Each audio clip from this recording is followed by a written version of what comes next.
이야기가 있는 클래식 음악 세계를 안내합니다. 정태양의 클래식이 빛나는 순간. 들을수록 좋아지는 클래식 음악, 재미있게 듣고 더 친해질 수 있습니다. 오늘도 클래식 음악 세계로 우리를 안내해줄 피아니스트 정태양 선생님 출연해 주셨습니다. 안녕하십니까? 네, 여러분 안녕하세요. 피아니스트 정태양입니다. 2주 동안 어떻게 지냈습니까? 영어 듣기 평가로 인해서 이제 2주 동안 EBS 오지 못했는데요.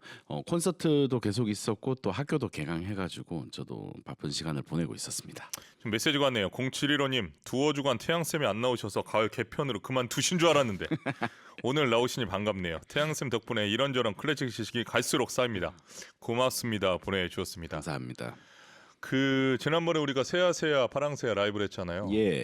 그 편곡가 작곡가 김효연 선생님한테 연락이 왔어요. 뭐라고 오셨어요? 정태현 선생님 반주를 너무 잘하신다고. 왜 저한테 진작 안 알려주셨어요? 제 노래 얘기는 안 하고 감사합니다. 어찌나 네. 아컴포니스트가 훌륭한지 네. 자기가 표현한 거 이상으로 해석을 해주셔서 네. 감사하다고 꼭 전해달라고 해서 아닙니다. 제가 메시지를 드릴 수도 있었지만 이렇게 생방송으로 전해드리고 싶어서 안부를 전합니다. 그 좋은 작품에 그저 손을 얹을 뿐인 것 같아요. 저희가 마치 이거 지금 짠 것처럼 멘트가 나오는데 여러분 지금 방금 얘기한 겁니다. 좋습니다. 자, 오늘 소개해 주실 곡 어떤 곡입니까? 오늘 익숙하지 않은 이름의 작곡가인데요. 네. 탈베르크의 피아노 협주곡 F단조 작품 번호 5번입니다. 그렇군요. 이 곡을 오늘의 주제곡으로 선정한 이유가 있습니까? 저희가 제 코너에서 소개드리는 곡을 선정할 때 예. 유명한 곡도 물론 있지만 유명하지 않은 곡을 다시 한번 조망하려고 하거든요. 그런데 이 음악사 속에서 제가 생각할 때 생전에는 정말 유명하고 많은 사람들이 들었던 작곡가지만 돌아가시고 나면 역사 속에서 사라진 이름들이 많이 있습니다. 오늘의 작곡가인 지기스몽 탈베르크도 같은 경우입니다. 이 탈베르크가 사실은 음악가들도 잘 모릅니다. 왜냐하면 다른 작품을 많이 남기지 않았어요. 유독 피아노와 관련된 작품들만 많이 남겼고, 그렇다 보니까 다른 악기 하는 분들이 잘 모르는 이름입니다. 이 사람이 언제 살았냐면 작곡가 프란츠 리스트와 동시대 사람이었고, 그 당시에 최고의 피아니스트로 또 꼽히던 사람이었습니다. 그리고 유럽 전역을 투어하면서 왕실이나 또 황제에게까지 환호를 받았던 그런 사람이고, 또 오늘 또 보여드릴 세손 효과라는 이따가 자세히 설명드릴게요. 혁신적인 어떤 주법을 만들어서 청중들을 열광시키기도 했고, 그런데 오늘날 많은 사람들이 이 사람을 평하기를, 그리고 기억하기를 리스트의 라이벌이다, 이렇게만 기억을 하는 경향이 있는 것 같아요. 그런데 이 탈베르크라는 사람에게도 당연히 이 독자적인 행보가 있을 거잖아요. 그래서 오늘 그 행보에 대해서도 이야기를 나누고, 그리고 그 중에서 피아노 협주곡 F단조는 어떤 작품인가에 대해서 생각을 한번 해보려고 합니다. 눈치 빠르신 분들은 이미 아시겠지만 지금 제 옆에 앉아있지 않고 우리 태양 선생님이 피아노 앞에 앉아있습니다. 여러분 잘 생각해 보시기 바랍니다. 오늘 라이브 연주가 살짝 있지 않을까 또 예상을 해보는데요. 자, 10대 피아노 협주곡을 지금 작곡했다고 하셨잖아요. 네. 와. 그러니까 이 탈베르크의 피아노 협주곡은 10대에 작곡이 되었거든요. 근데 물론 저희가 항상 거론되는 작곡가들 중에 10대에 작곡을 했다는 게 사실은 그렇게 큰 이슈는 아니에요. 그죠? 왜냐하면 10대가 아닌, 그러면 1살부터 9살까지는 뭐라고 하는지 모르겠지만 한 9살쯤에 작곡을 한 분들도 많이 계시니까요. 네. 그런데 이 탈베르크는 1812년에 제네바 인근에 있는 작은 도시에서 태어났어요. 그런데 이 출생 배경에 여러 가지 의혹이 조금 따라다니거든요. 의혹이 있습니까? 그러니까 공식적인 문서에는 요제프 탈베르크와 포르티네 슈타인이라는 사람의 아들로 기록이 되어 있거든요. 그런데 세간의 소문에 의하면 이 탈베르크가 오스트리아 귀족, 공작과 또 헝가리 소귀족 가문 출신의 자녀라는 주장이 있었습니다. 이런 이야기가 왜 따라다녔냐면 탈베르크가 멋있게 생겼기 때문입니다. 여러분 그 당시에도 공개적인 이 콘서트를 했답니다. 그래서 관객들이 이제 연주자의 외모를 좀 봤어요. 그리고 생애 내내 그 백작과 닮았다는 이야기를 들어야 했고요.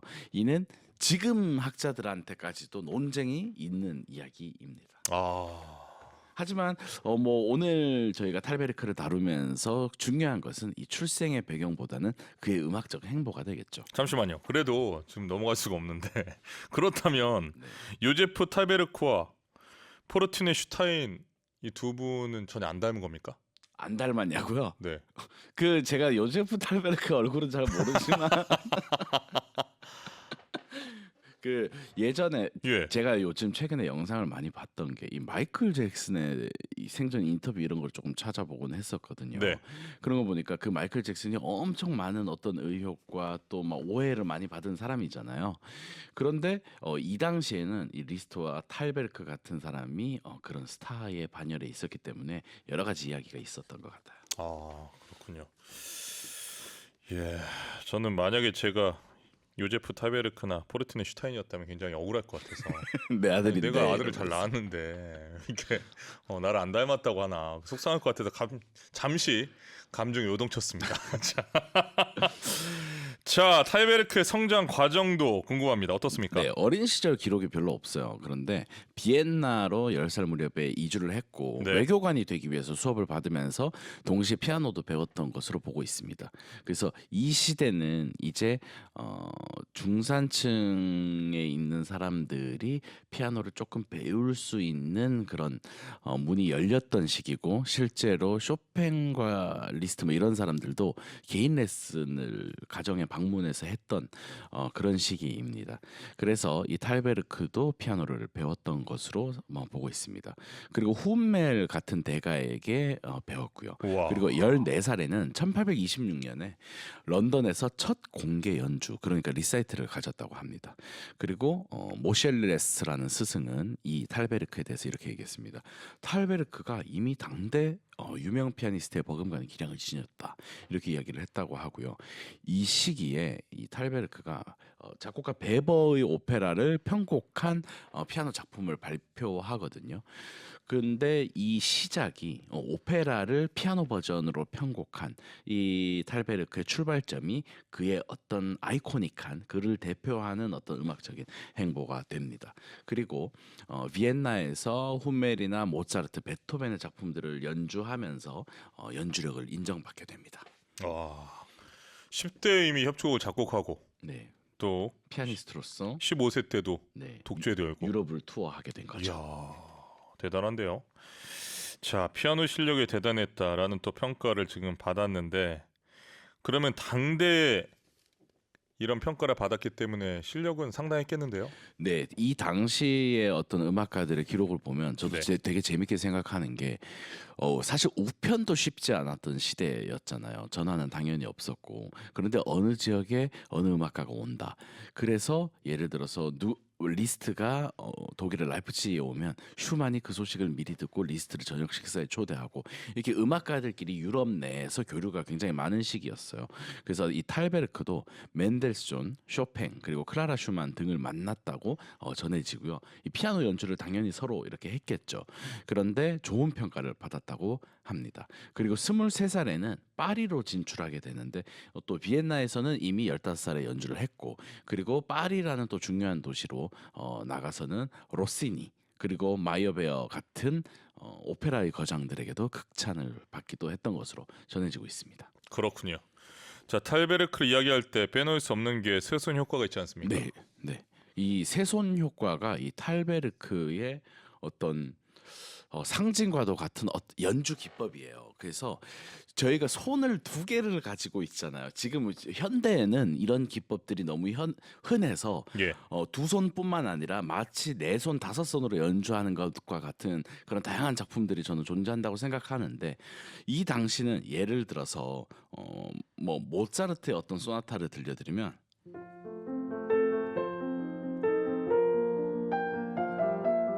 그래서 오른손이 멜로디 연주하고요. 왼손이 반주를 하죠. 이런 식의 두 손으로 이제 피아노를 연주한다 이런 느낌을 가지실 수 있어요. 근데 이 탈베르크는 마치 세 손이 연주하는 것 같은 거예요. 그 제가 하나의 탈베르크 작품은 아니지만 유명한 작품으로 예를 들어 볼게요.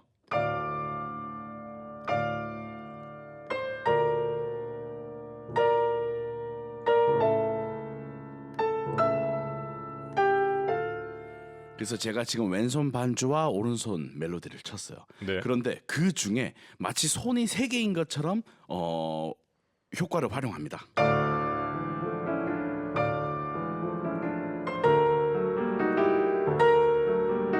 그래서 이걸 약간 템포를 당겨 보면요.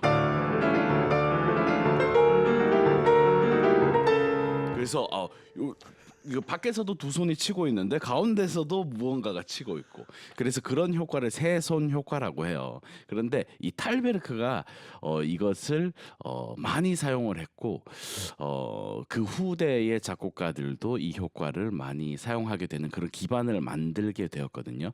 그래서 여러분 피아노 학원 다니시면서 체르니 많이 치셨잖아요. 이 체르니가 피아노 테크닉에 굉장히 유명한 사람이었거든요. 그래서 체르니가 이 세 손 효과에 대해서 마치 선율은 어떤 사람이 치고 또는 다른 악기로 연주하고 있고 중간에 반주는 또 내가 연주하고 그래서 여러 사람이 연주하는 효과 같다라고 평가를 했고요. 그리고 이 당시에 피아노라는 악기가 조금 더 이렇게 현대적으로 요즘처럼 개량이 한번 되면서 이 효과가 극대화되게 됐어요. 그런데 탈베르크 작품뿐만 아니라 작곡가 리스트의 작품에도 이런 효과가 많이 나는데 사실 리스트가 이 탈베르크를 약간 비판할 때 이런 얘기를 했다고요. 탈베르크 걔는 세손 효과를 너무 많이 쓴다. 그렇게 비판을 했는데 나중에 리스트 본인도 어마어마하게 많이 쓰게 됐죠. 부러웠군요 리스트가. 뭐 부러웠나 봐요. 저는 아하. 탈베르크보다 리스트가 더 많이 쓴 것 같아요. 그 지금 세손 효과라고 말씀하신 게 보니까 네. 왼손과 오른손 사이에 네, 음정들의 화음을 좀 재빠르게 넣으면 그런 효과가 나는 거 아닙니까? 그렇죠. 또 하나 예를 들어드릴까요? 네. 여러분 모두 알고 계시는 멜로디예요.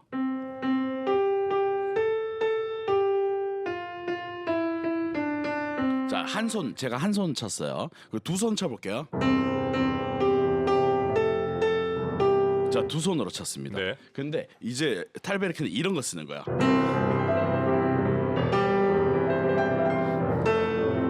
이런 식으로 뭔가를 갖다 붙여서 멜로디가 분명히 들리는데 두 손으로 치나 세 손으로 치나 이런 느낌을 주게 되는 거죠. 근데 또 이게 보니까 호불호가 있겠는데요. 이런 방식에 대해서 어떤 평론가들은 깔끔한 걸 좋아하는 분들은 네. 또 부정적인 이야기를 남겼겠는데요. 그런데 청중한테는 확실한 효과가 효과가 된 것 같아요. 청중들은 와 저렇게까지 피아노를 연주할 수 있다니 이런 느낌을 받았기 때문에 리스트가 결국 흡수하지 않았나 싶습니다. 그러니까 리스트가 약간 비판적이었다가 많이 비판적이었어요. 처음에는. 청중들이 좋아하니까 돌아서야죠. 대세를 따랐군요. 대사를 따른 것 같아요. 네. 잘 알겠습니다. 그 혹시 지금 연주한 세손 기법이 네. 그 우리가 손만 얘기를 했는데 네. 발을 쓰는 페달하고도 연관이 좀 있습니까? 그러니까 사실은 네. 세 손을 쓰려면요, 그 손이 이동하는 시간이 필요합니다. 예. 그래서 아니고 요 사이에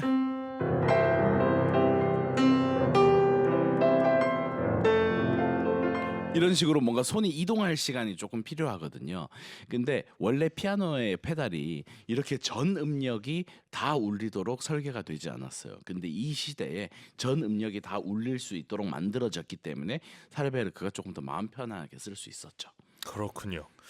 자, 이렇쯤 되니까 탈베르크의 이 피아니스트로서 연주 스타일도 좀 궁금한데요. 어떻게 리스트 같은 스타일이었습니까? 네, 탈베르크는 정확하고 또 우아하고 굉장히 귀족적인 품격을 가지고 있던 연주라고 이렇게 평해졌다고 합니다.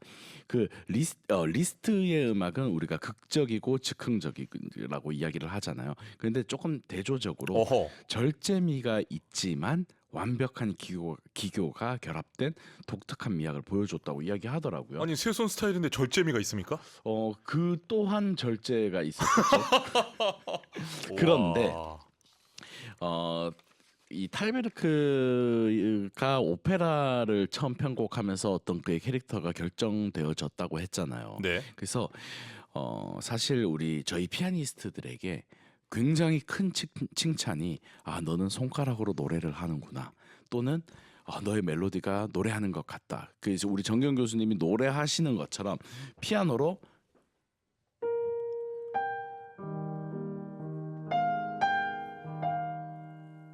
뭔가 성악가들의 어떤 기법을 흉내내는 듯한 그런 연주를 하는 것을 하나의 칭찬으로 여기거든요.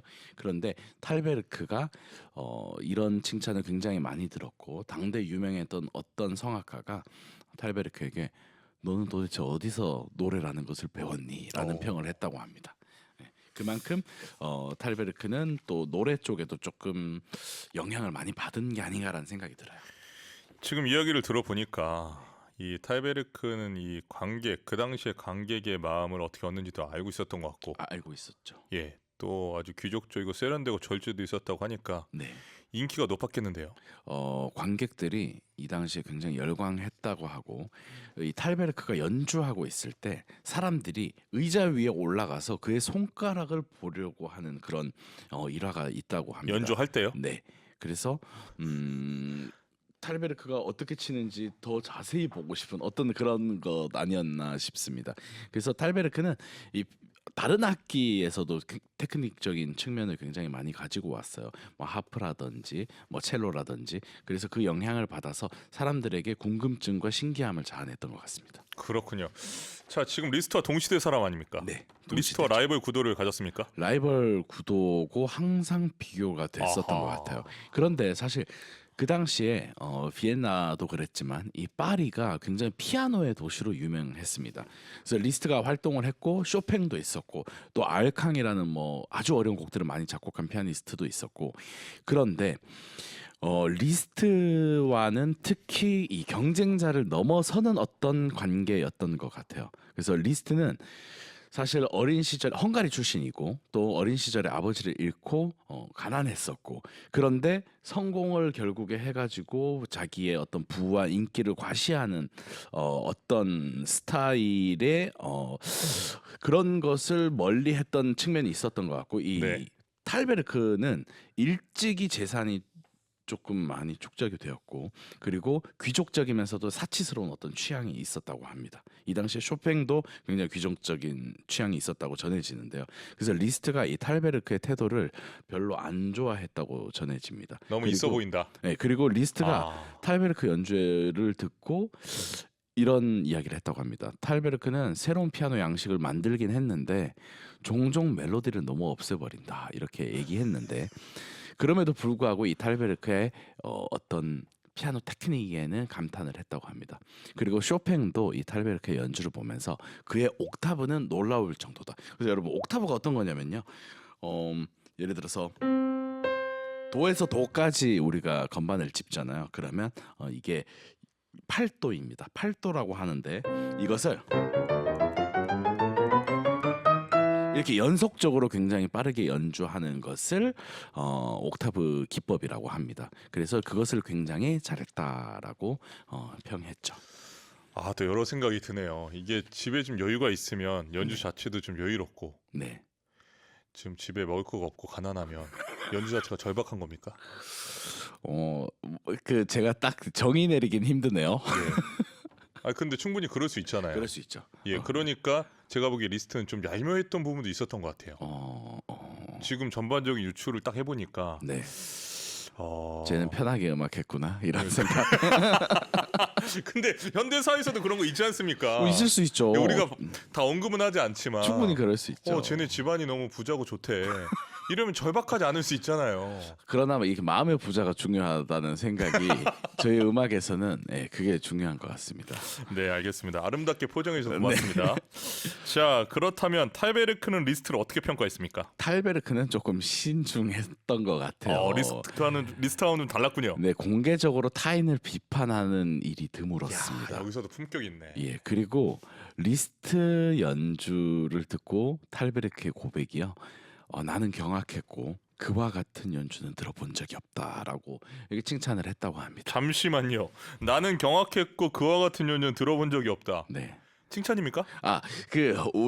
우리 참 국어가 참 번역이 주어가 없는데요 지금. 나는 놀랐고 어. 그와 같은 연주는 참 신기하고 대단했다라고 해석하겠습니다. 아니 그러면 근데 네. 주어가 네. 거기 안에 목적어가 있어야 되지 않습니까? 예를 들어 뭐 스케일이라든가 테크닉이라든가 뭐 음악이라든가 근데 그게 지금 없지 않습니까? 아니, 탈베르크는 이제 예. 저보다 식견이 있었기 때문에 종합적으로 들은 것 같습니다. 아, 예, 제가 좀 날카롭게 질문을 했는데 알겠습니다. 자, 흥미진진한데요. 저는 또 이제 예술 경영학적으로 안 볼 수가 없는데 이 스타일이 다르고 환경이 다른 두 사람이 있었기 때문에 서로 흥행할 수 있는 거거든요. 서로 흥행했죠. 예, 아주 중요한 구도입니다. 그러니까 되게 저는 재밌다고 생각하는 게 예, 위대한 음악가들의 어떤 저서들을 보거나 그 예전의 그 자료들을 찾아볼수록요. 그러니까 우리가 녹음으로 들을 수 있는 그 흑백 시대 그런데 그 전에 이제 리스트나 이런 탈베르크가 활동했던 시대에는 우리가 이 음악회장이라는 것이 지금처럼 그렇게 엄숙한 분위기는 아니었던 것 같아요. 피아노 한 대로 리사이트를 하는 것도 이제 프란츠 리스트 시대에 만들어진 것이고 또 콘서트 프로그램도 굉장히 청중들이 좋아할 수 있게끔 독주도 해줬다가 실내악도 했다가 또 조그마한 오케스트라도 나왔다 성악가도 나왔다가 여러 가지 컨텐츠를 사실은 담고 있는 거거든요. 네, 그래서 이 당시에는 팬들의 어떤 의자에 올라가면서까지 연주자의 손을 보려고 하고 그리고 연주자 요즘도 그렇긴 하지만 연주자가 이제 퇴근하는 길에 정말 열광적으로 그를 환호하고 이런 것들이 지금보다는 훨씬 더 열린 분위기가 아니었나. 지금은 이 음악회 자체가 굉장히 어떤 의식과 비슷한 어떤 질서가 것이, 있죠. 되었다고 저는 생각하거든요. 그냥 뭐가 더 낫다고 얘기할 수는 없지만 저는 이런 시대였다면 저는 약간 그런 시대 분위기가 좀 겪어본 적 없지만 어떤 향수처럼 느껴질 것 같긴 하거든요 음악가로서. 그런데 이 두 명의 탈베르크와 리스트가 라이벌 구도를 형성했던 것도 요즘은 음악가와 음악가가 절대로 비교될 수 없고 라이벌이 될 수 없다라고 이야기하지만 이 당시에는 그게 너무나 자연스러웠던 거예요. 이 위대한 두 명의 피아니스트가 무대에 올라서 서로의 연주력을 뽐내고 이런 것도 음악의 하나의 문화였던 거죠. 그래서 1836년에 리스트가 탈베르크의 파리 콘서트에 대해서 비판적인 리뷰를 썼습니다. 오호. 그 리스트 또 왜 썼는지 모르겠어요. 좋아요. 이런 거 좋습니다 지금. 네. 그런데 1837년에 이 두 명이 어느 살롱에서 피아노 결투를 벌이게 됩니다. 와우. 그래서 탈베르크가 로시니의 모세 환상곡을 연주를 했습니다. 그리고 리스트는 오페라 니오베를 바탕으로 한 환상곡으로 맞섰습니다. 그래서 굉장히 관객들도 흥미진진하면서 누가 더 연주를 잘하는가에 대해서 관심이 많았겠죠. 이야, 이거 완전 흥행 카드인데요. 완전히 흥행 카드인 것 같아요. 이 예술 피아노 연주를 약간 올림픽으로 만드는. 그렇죠. 사실은 뭐 그렇진 않지만 예. 관중들의 흥미를 충분히 유발했던 것 같아요. 아, 감히 제가 유추해 보건데 이런 부분이 바로 콩쿠르의 기원이 되지 않았을까. 그랬을 수 있죠. 그렇죠. 네. 아, 근데 아무리 봐도 이 둘의 지금 이 뭐랄까 보이지 않는 대결, 네. 자존심 싸움 네. 이런 부분들이 아주 흥미롭습니다.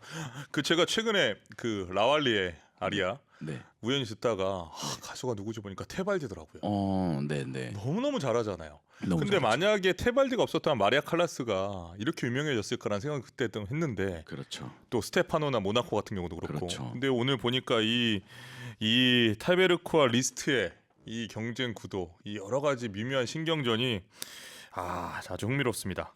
그렇다면 자, 두 분의 인기가 궁금한데 누가 더 높았습니까? 그 탈베르크가 이 피아노 결투 이후에 유럽 전역에서 투어를 이어나갔어요. 그 피아노 결투에 대해서 조금 이야기를 덧붙이자면 네. 이 두 명이 연주를 했는데 여러분이 원하시던 결과는 또 아닌 것 같아요. 무승부로 결론이 났던 것 같아요. 이런 거 안 좋습니다. 예. 무승부로 결론이 났는데요. 네. 그 당시 이 결투가 열린 살롱의 주인이었던 벨로이오소 공주가 이렇게 이야기를 했습니다. 탈베르크는 세계 최고의 피아니스트다. 그러나 리스트는 유일무이하다라고 이야기를 했습니다. 그러니까 조금 애매모호했죠. 네. 그리고 이 사건 이후에 탈베르크가 유럽 투어를 이제 하게 되고요. 잘생겼고 또 굉장히 귀족적이고 그러다 보니까 여성 팬들이 열광을 했고요. 그리고 이제 유명한 베이스 가수 루이지 라블라슈의 딸과 결혼을 했고요. 그런데 1850년에 아메리카 대륙으로 떠나게 됩니다. 어허. 그래서 브라질, 아르헨티나, 쿠바, 미국에서 열광적인 환영을 받았다고 하고요. 그리고 뉴욕에서는 특히 3년 동안 머물면서 연주하고 또 교육도 하고 오페라 제작에도 손을 대고 그러니까 당시 언론이 이제 탈베르크를 보고 밀리어네어 피아니스트라고 불렀다고 합니다. 그런데 1858년에 예고 없이 유럽으로 돌아가 버려요. 미국에서 그렇게 환영받고 활동을 했음에도 불구하고요. 그 이유는 장인이 이제 돌아가시게 되었는데 유산 상속이 뭐 문제다. 또 사생활의 문제가 있었다. 여러 가지 추측이 있었으나 음악가들의 이런 돌발 행동 또는 예기치 못한 사건과 결정은 사실 정말 최측근 말고는 잘 알기가 힘든 거잖아요. 그래서 사실 진실은 미스터리이고요. 그리고 나중에 나폴리 근교에서 포도주를 만들면서 여생을 보냈다고 합니다. 정말 어디로 튈지 알 수가 없는 알 사람이군요. 수가 없어. 사실 이 예술가들의 이 마음이 정말 알 수가 없는 것 같아요. 네. 오늘 방송 잠깐 이 음악 나오는 중간에 우리 PD님하고 어떤 예술가에 대해서 네, 이 특별한 점에 대해서 이야기를 좀 나눴었는데 탈베르크의 또 이야기를 나누니까 네, 또 여러 생각이 듭니다. 아주 통통 튀는 네. 삶을 살았던 것 같습니다. 세계 곳곳에서 화려한 삶을 살았던 것에 비하면 지금 오늘 방송 처음에 말씀해 주신 것처럼 네. 리스트처럼 이렇게 많이 알려지진 않았잖아요. 그러니까 이것이 사실 이 사람들이 활동했던 도시가 프랑스 파리거든요. 예. 이 파리는 피아노 음악뿐만 아니라 오페라도 굉장히 흥했습니다. 이 당시에 로시니라는 이탈리아 작곡가가 프랑스에서 오페라 하우스의 감독을 맡고 있었을 정도니까 이탈리아 오페라도 흡수하고 자체적인 오페라도 만들 만큼 굉장히 유명했고 또 파리의 많은 청중들이 오페라 하우스에 가서 공연을 보는 것을 즐겼어요. 그렇다 보니까 유명한 작품은 클래식 음악의 팬들이라면 다 알고 있었던 거예요. 그렇다 보니 리스트 같은 사람들도 예를 들어서 돈조반 오페라 돈조반이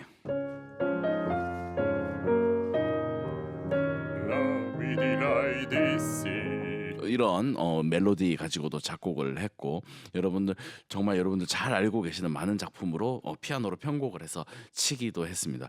그렇다 보니까 많은 작곡가들이 이 오페라 작품을 편곡하는데 몰두를 했어요. 이 탈베르크도 마찬가지였습니다. 탈베르크의 굉장히 많은 작품들이 오페라 편곡에 치중되어 있고 이게 그 당시의 청중들의 입맛에는 정확하게 맞아떨어져서 관중들이 열광을 했지만 후대의 평가는 조금 냉혹한 것 같습니다. 특히 후배 작곡가인 슈만이 몇몇 작품에 대해서 호의적인 평을 남겼지만 독창성이 부족하다 이런 말을 했고요. 그 제가 생각할 때는 결국에 자신의 고유의 작품, 독창성이 부족한 작곡가는 후대까지 그렇게 오래 회자되지는 않는 것 같습니다. 그럼에도 불구하고 이 탈베르크라는 작곡가의 몇몇 작품은 굉장히 흥미롭고 좋은 작품이 많죠. 당시에 유행하던 오페라를 바리에이션하는 것도 그때 당시에 굉장히 흥행이고 지금도 남아 있지만 네. 결과적으로 본인 곡은 아니니까. 본인의 원곡은 아니니까요. 본인의 원곡에 지금 태영생님 연구와 분석에 따르면 그렇게 본인의 창작과 본인의 연구가 깊이 나오지 않는 곡이 많이 없는 작곡가는 또 연주자는 이렇게 후대에 경쟁력이 그렇게 강하지 않을 수 있다. 그런 것 같아요. 왜냐하면 프란츠 리스트도 오페라나 가곡을 편곡한 작품을 굉장히 많이 냈지만 예. 그 자신의 고유한 작품들이 좋은 게 너무 많거든요. 그렇군요. 알겠습니다. 자, 지금 현재 EBS FM 정규의 클래식 스튜디오에는 고양중학교 1학년 20명의 학생들이 직업 진로 체험으로 방송국 견학을 왔습니다. 반갑습니다. 웰컴 투 EBS. 안녕하세요. EBS에 잘 오셨습니다. EBS에서 많은 거 보시고 나중에 방송인이 되는 분들이 꼭 태어났으면 좋겠습니다. 반갑습니다. 자, 지금 우리는 탈베르크에 대해서 얘기를 하고 있는데 오늘의 주제구 이야기 좀 더 해보겠습니다. 피아노 협주가 F단조 언제 작곡됐습니까? 네, 1829년에서 1830년에 작곡이 됐는데 예. 그리고 31년에 바로 이제 출간이 됐습니다. 그러니까 18살에 완성한 이 탈베르크의 초기의 작품인데 초기의 작품치고는 굉장히 걸작으로 평가받고 있고요. 그런데 이 탈베르크가 피아노를 굉장히 잘 쳤던 사람이고 피아노 음악을 많이 작곡했잖아요. 네. 그런데 피아노 협주곡을 이것만 썼어요. 그거 저는 굉장히 특이하다고 생각하거든요. 쇼팽도 피아노 협주곡 2개를 썼고 또 리스트도 피아노 협주곡을 2개 그리고 여러 가지 엑스트라 작품들을 썼는데 탈베르크는 하나만 썼고요. 그리고 그렇지만 이 탈베르크의 천재성을 증명하는 중요한 작품으로서 이 그 당시의 유명 거장이었던 베버와 훈멜의 영향을 받은 작품입니다. 그래서 이 피아노 협주곡이 훈멜에게 헌정이 됐고 이 탈베르크가 훈멜 그리고 체르니로부터 교육을 영향을 받았음을 알 수 있는 그런 작품입니다. 아 그렇군요. 오늘 곡을 보니까 1악장 준비해 주셨는데 곡이 거의 13분 가까이 되네요. 네, 조금 길죠. 예, 이 그래서- 곡이 여러분들 낯선 곡이실 수도 있지만 그 당시에 리스트나 쇼팽과 같은 그 당시 파리를 조금 생각해 보시면서 물론 파리 시기보다 조금 이르게 작곡을 했지만요. 그 위대한 작곡가들 사이에서 유명했던 또 다른 한 명의 피아니스트 그리고 작곡가를 기억해 주시면 좋을 것 같아요. 네, 바로 감상해 보겠습니다. 탈베르크 피아노 협주곡 F단조 작품으로 호 1악장 알레그로 모데라토를 피아니스트 프란체스코 니콜로시와 앤드류 모그렐리아가 지휘하는 라주모프스키 심포니 오케스트라 연주로 들려드립니다. 탈베르크 피아노 협주곡 F단조 작품으로 호 1악장 알레그로 모데라토를 피아니스트 프란체스코 니콜로시와 앤드류 모리글렐리아가 지휘하는 라주모프스키 심포니 오케스트라 연주로 감상하셨습니다. 자, 제니농콩님 탈베르크 멋지고 참신합니다. 제가 듣기엔 리스트보다 힘이 느껴집니다. 보내주셨고요. 7906님 정태양님 이번 주 2주 만에 뵈서 너무 반가워요. 설명에 늘 푹 빠져들어요. 보내주셨습니다. 자 오늘 여러분께 탈베르크를 소개하고 연주곡도 함께 들을 수 있어서 좋았습니다. 자 오늘 멋진 설명 감사합니다. 다음 주에 뵙겠습니다. 네, 여러분 좋은 하루 되세요.